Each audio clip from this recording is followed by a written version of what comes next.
The Green Bay Packers are trying to keep pace in the NFC playoff race against the Kansas City Chiefs in prime time on Sunday night. They'll need their young playmakers to step up if they're going to do it. Kassidy Hill from Packers News joins me to talk about the growth, the evolution of Jordan Love and these young pass catchers. Are they where we expected them to be? Ahead, behind? Plus, why has Rich Bisaccia not done more with this special teams? And we couldn't have Kassidy on and not talk about Taylor Swift. We'll save it for the end, I promise. All of that on today's Locked On Packers. You are Locked On Packers, your daily Green Bay Packers podcast. Part of the Locked On Podcast Network, your team every day.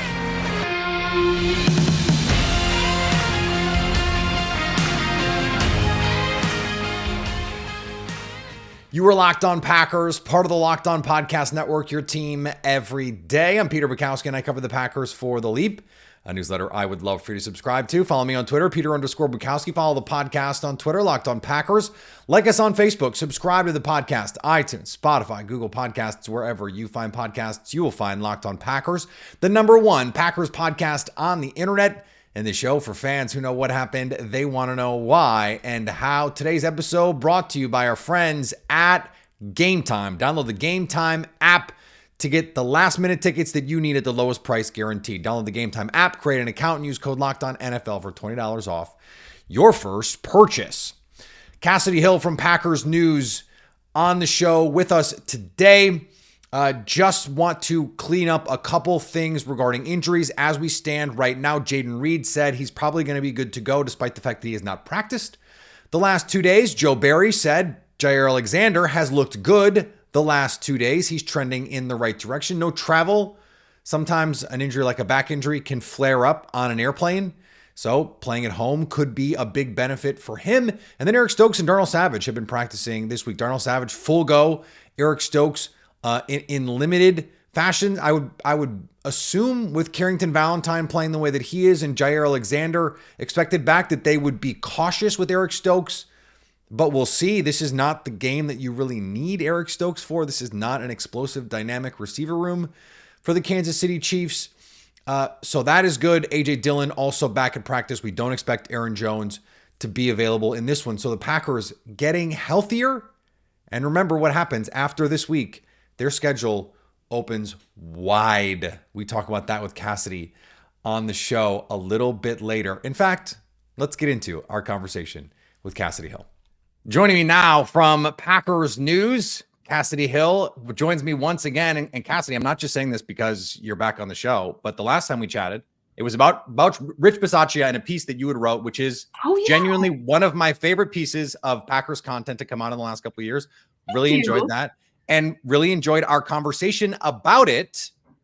I don't know that if we talk about Rich Bisaccia now, it will be quite as pleasant a conversation because the special teams is not fixed. I actually want to start there because I know you have just been so deeply inside all of the inner workings of this cultural shift and all that stuff since then.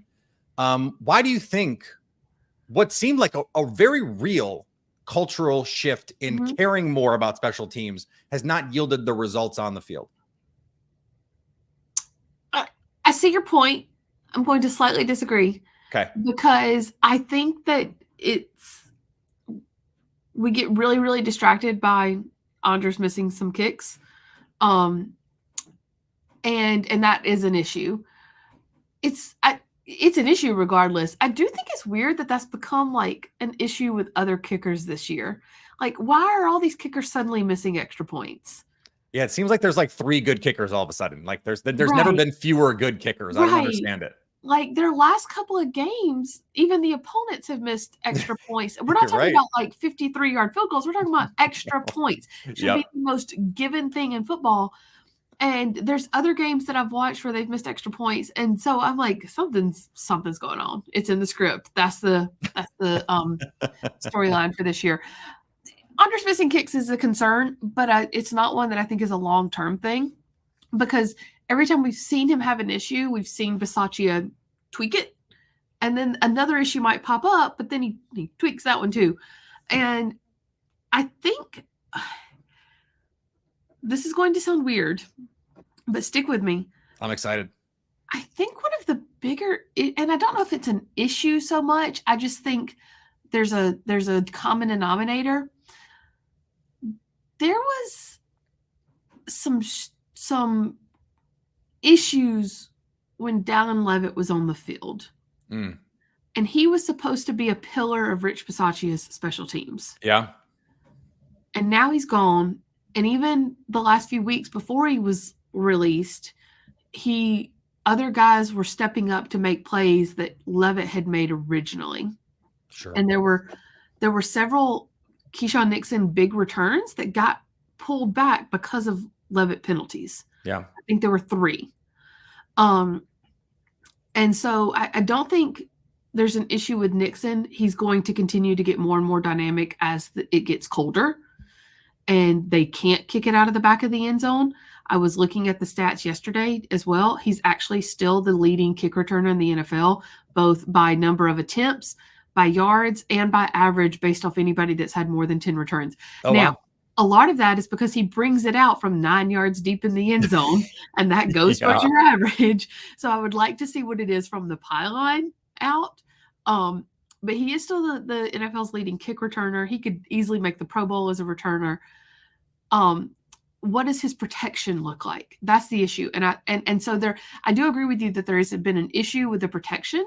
And part of me can't help but wonder how much of that is due to Tyler Davis being on the sideline. Because he was a massive part of that special teams unit last year. He's a 4-core special teamer. He is someone that was always getting guys in the right protection, in the right looks. He could take you through any return, both good or bad, and tell you what went right or what went wrong. He saw it and he understood it so well. And so having him on the sidelines right now while he's dealing with his ACL tear, I think is a bigger issue.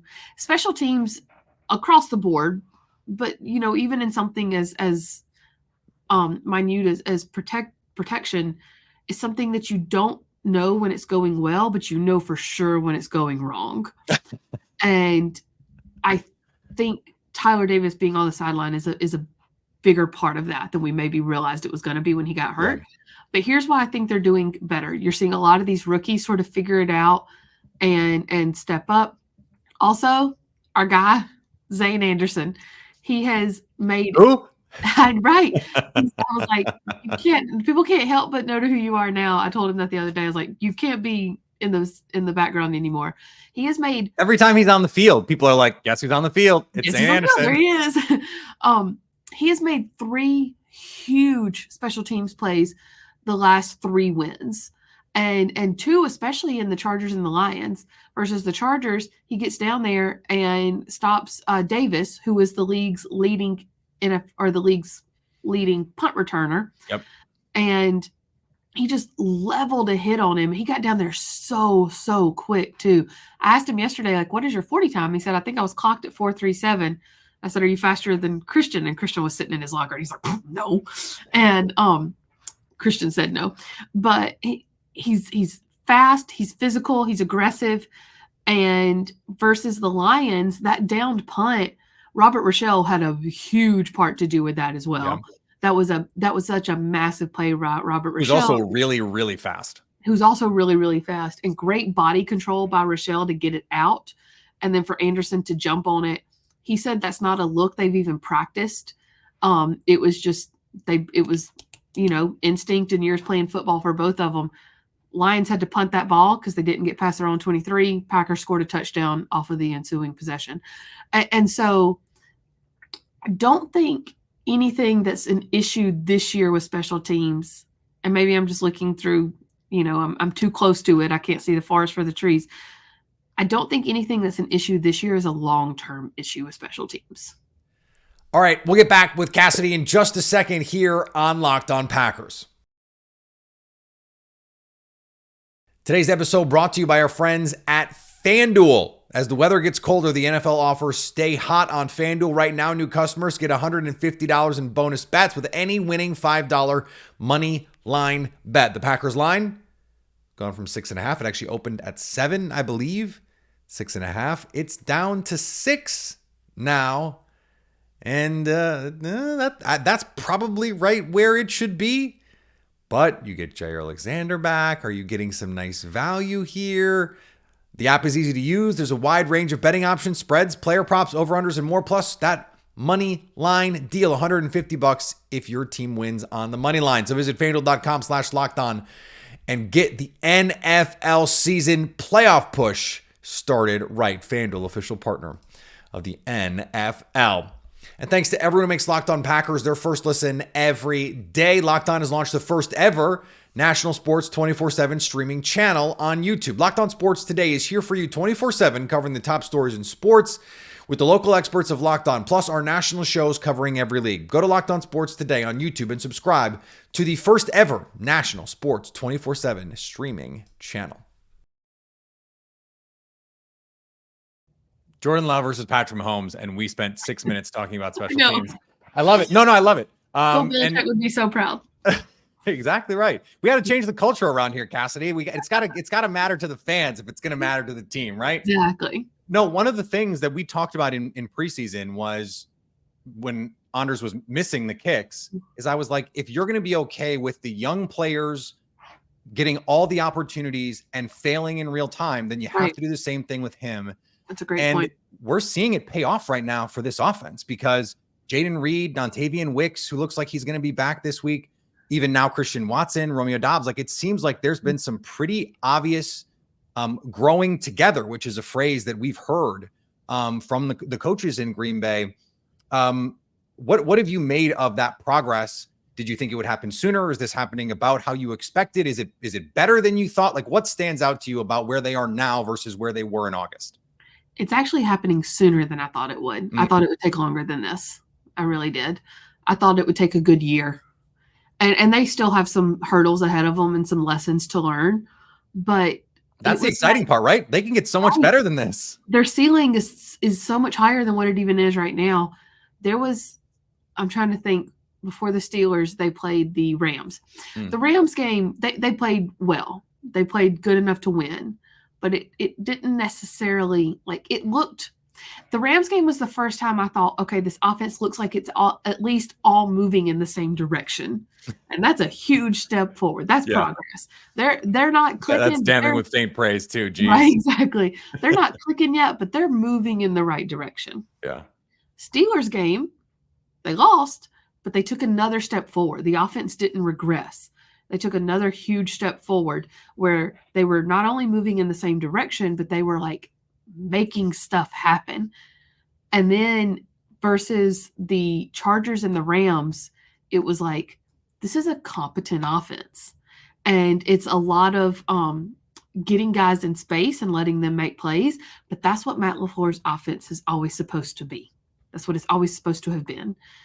And if you've got guys, I think what we're seeing now is we're starting to see the tide turn on Goody's plan. And there's still a long road ahead of them. But you're starting to see glimmers of, oh, this is what he was thinking. And by golly, it might just work. Because they're not only moving in the same direction, they're not only making things happen, they're just clicking. And I really think it was that Chargers game where something just clicked for pretty much all of them. And then that first play versus the Lions, that's when it clicked for Christian Watson. And once it clicked for Christian Watson, oh, buddy, this offense can do a lot of things. We saw that last year. And he just needed to get to that point with Jordan Love.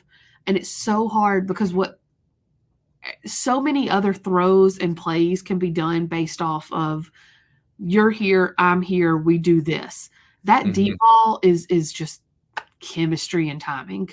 And that comes with reps and reps and reps and reps and reps and reps. And I think we finally saw the two of them figure it out. And that can change this offense.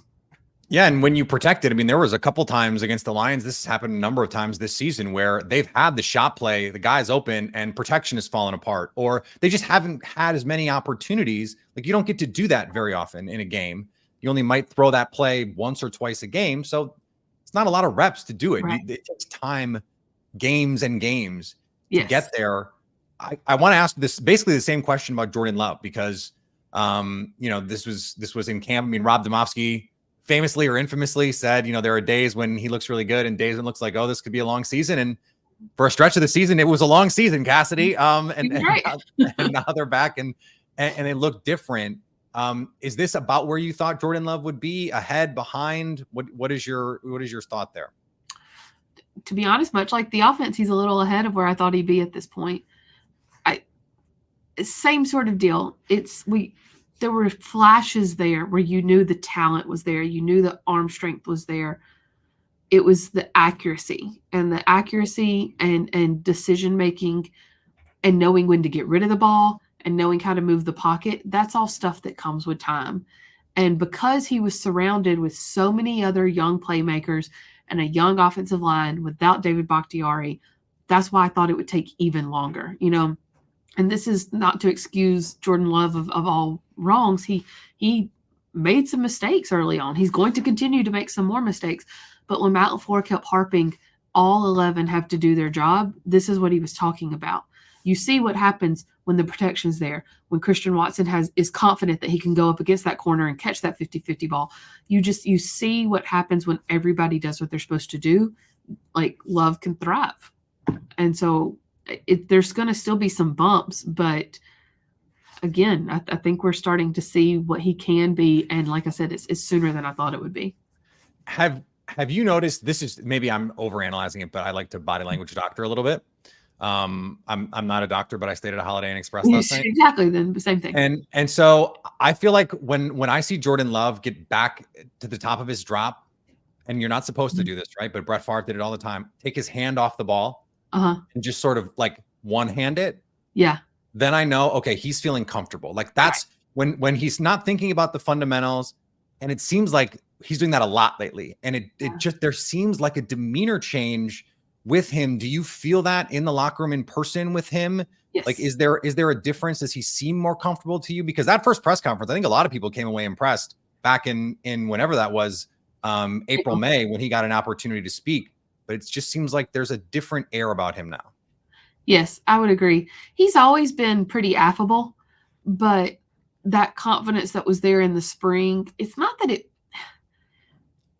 went away. It just wasn't being fed, if that makes sense. He never wavered that they would get there, but that sounds hollow when you're losing. And now he's still saying the same things, but he's got the play on the field to back it up. Yeah. And I think what stood out too was that the other guys in the locker room never wavered on him. And so that kind of kept his confidence up too. But the confidence is still the same. I don't think that ever went away, but he does seem much more comfortable on the field, in the locker room, doing media, just even out in the community. We saw him go do the Salvation Army police thing on Monday night. He probably doesn't have fans being like, "What the heck are you doing?" anymore. And Packer fans would do that. We know that.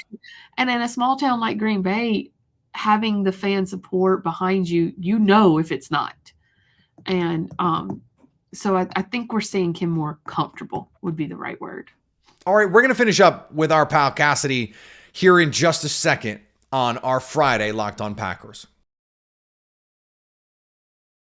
Today's episode brought to you by our friends at Gametime. Gametime is going to make your ticket buying experience easier. They're the fastest and easiest way to buy tickets to sports, music, comedy, theater events with killer last-minute deals, all-in prices, views from your seat, and the best price guaranteed.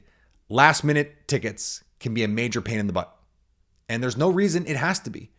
In fact, Gametime makes it easy because they've got flash deals, sponsored deals, and last-minute tickets right up to the start of the event. In fact, even an hour after it starts, you can get a ticket at Gametime. Download the Gametime app and create an account and use code LOCKEDONNFL for $20 off your purchase. Terms apply. Again, create that account and redeem code LOCKEDONNFL for $20 off. Download Gametime today. Last-minute tickets, the lowest price guaranteed. And thanks to everyone who makes Locked On Packers their first listen every day. We hope you like starting your day with us as much as we like starting our day with you. Locked On has launched the first ever national sports 24/7 streaming channel on YouTube. Locked On Sports Today is here for you 24/7, covering the top sports stories of the day with the local experts of Locked On, plus our national shows covering every league. Go to Locked On Sports Today on YouTube and subscribe to the first ever national sports 24/7 streaming channel. All right, the last thing, Kassidy, I put the word out. I put the bat signal out yesterday or 2 days ago for the biggest Swifties on Packers Twitter. You received many nominations. Sweet. And this is my life's goal. and you were already talking about Matt Schneidman, about what your plan would be. Where could we run into Taylor Swift? All that stuff. So I guess I will assume you have been totally fine with the NFL leaning into all of this Swift business. Yes. I understand people's frustration.